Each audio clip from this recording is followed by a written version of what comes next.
Halo, Assalamualaikum warahmatullahi wabarakatuh. Perkenalkan, nama saya Bella Karenisa dengan NIM 2021014014. Di sini saya membuat poster tentang isinya itu tentang satu materi pembelajaran mata kuliah tata kelola teknologi informasi.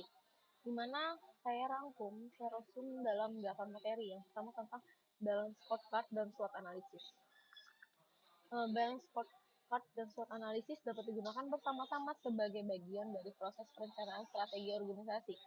BSC sendiri dapat memberikan kerangka kerja untuk mengukur dan mengelola kinerja, sementara SWOT analisis membantu dalam pemahaman menyeluruh tentang lingkungan internal dan eksternal organisasi.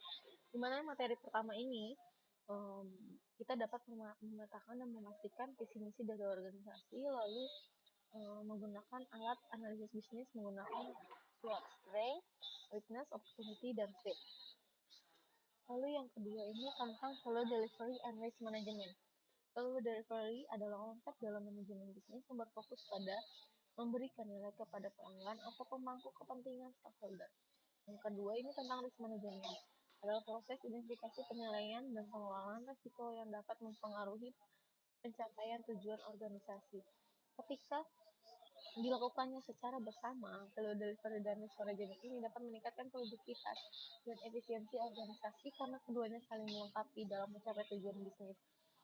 Isi dari yang kedua materi ini adalah 5 fokus area value, delivery based on, IT lifestyle. Lalu materi ketiga tentang IT risk management, di mana pendekatan sistem untuk mengidentifikasi, menilai dan mengelola risiko yang terkait dengan penggunaan teknologi informasi IT dalam suatu organisasi. Risiko dalam konteks IT dapat mencakup berbagai ancaman terhadap keamanan informasi, kegagalan sistem, ketidaksesuaian terhadap peraturan atau dampak finansial dari masalah teknologi. Di mana IT risk management ini menerapkan prinsip intinya tentang potensi kerugian yang di rencana tentang potensi kerugian terkait IT dan solusinya seperti apa.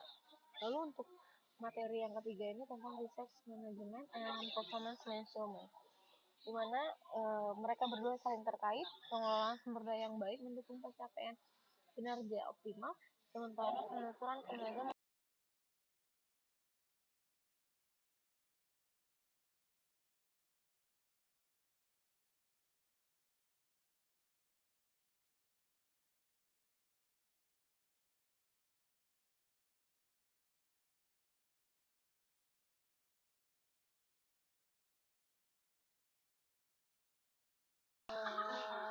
organisasi dalam menyesuaikan dan meningkatkan strategi mereka sesuai kebutuhannya.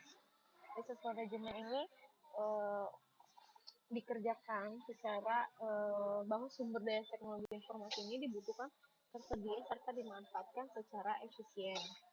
Dan materi yang kelima tentang COVID 2019.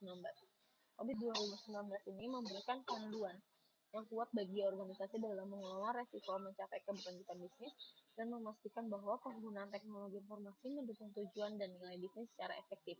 Dengan prinsip-prinsipnya yang kokoh dan fokusnya dan nilai bisnis, COVID 2019 ini membantu organisasi membangun fondasi yang stabil untuk pengelolaan dalam pengendalian TI yang sukses. Lalu yang selanjutnya ini tentang materi performance management. Manajemen kinerja adalah bagian penting dari sistem tata kelola, governance, dan manajemen kinerja menyatakan seberapa baik suatu sistem tata kelola dan manajemen serta semua komponen kerja suatu perusahaan dan bagaimana sih cara mereka dapat meningkatkan atau ditingkatkan untuk mencapai tingkat yang diperlukan. Performance management ini bersihkan tentang 7 komponen COVID 2019, lalu COVID Performance Management atau CPM Principle, serta managing performance of process capability level. Lalu materi 2 terakhir yaitu tentang COVID element and diagram and paper, implementation and information for all component capability, di mana COVID dapat digunakan untuk menetapkan tujuan dari sasaran pengelola TI, Sedangkan diagram Watt and paper sendiri dapat digunakan untuk menggambarkan bagaimana si TI ini mendukung proses bisnis. Informasi detail tentang komponen sistem dan tingkat kemampuannya merupakan hal yang penting untuk diketahui oleh para pengembang dan pengguna sistem sendiri. Informasi ini dapat membantu mereka memberikan keputusan yang tepat untuk meningkatkan kinerja sistem. Mungkin sekian dari penjelasan singkat tentang yang berisikan tentang semester 1 materi-materi semester 1 tata kelola teknologi informasi yang saya buat. Mohon maaf jika banyak kurangnya, kurang lebihnya mohon maaf. Assalamualaikum warahmatullahi wabarakatuh.